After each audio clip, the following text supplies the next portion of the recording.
The next is going to be Mr. Jeffrey Henderson at Henderson Auctions. I have reviewed the consent judgment, and I move that it be approved. Motion. Can I get a second? Second.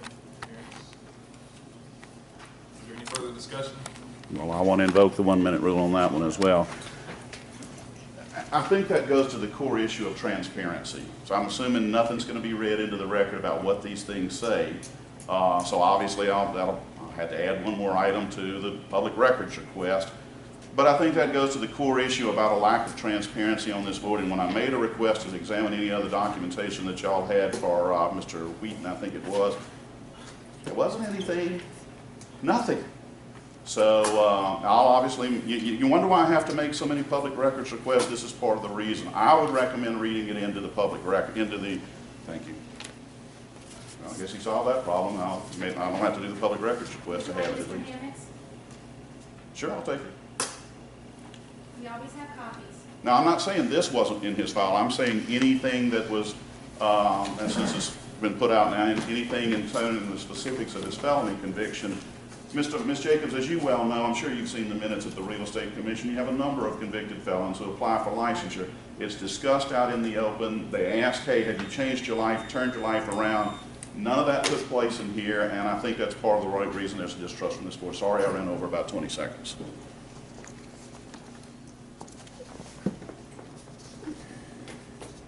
Any further discussion? No, but I'd like to answer Mr. Burns.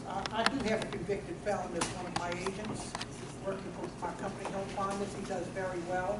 And in fact, he was a judge and became a convicted felon after he defended Medgar Evers. I believe he was framed by the state of Mississippi. And he does very well. And I don't think that you should hold a person's past against them indefinitely because of mistakes that they make. May I respond? Sure, people do move on, and I believe that people also learn from their mistakes. I couldn't agree with you more. My point is having an open discussion of what the felony conviction entailed. All I was able to get from and apparently the board got nothing.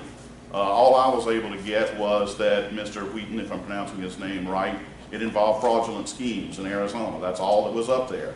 Fraudulent schemes does not have a very reassuring connotation to it.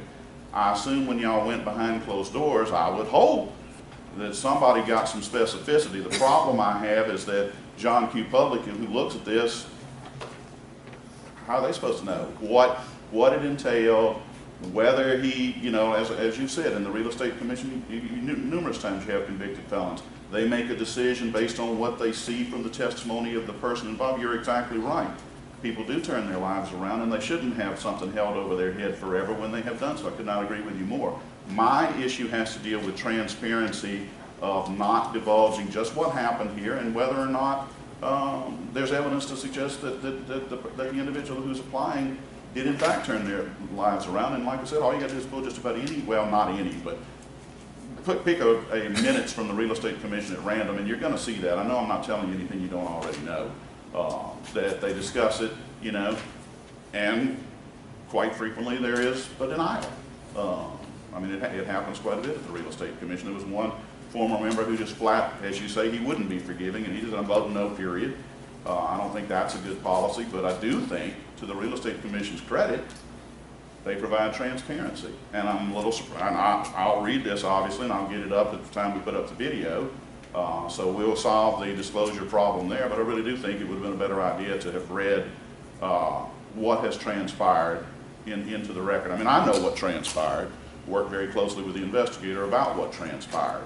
At least I assume that. I haven't read this, so I'm going to go on the assumption that that's the issue we're dealing with, but that's part of what I mean about, not providing the Yes, I did work with Mr. Steele. I mean, he's nodding his head. I didn't think that was any big secret, nor do I hesitate to call him. I mean, I just told Ms. Dow had a little bit of a puzzled look, but at any rate, that's all I'm saying is that I think the more transparency you provide, the more confidence you're going to build among the public.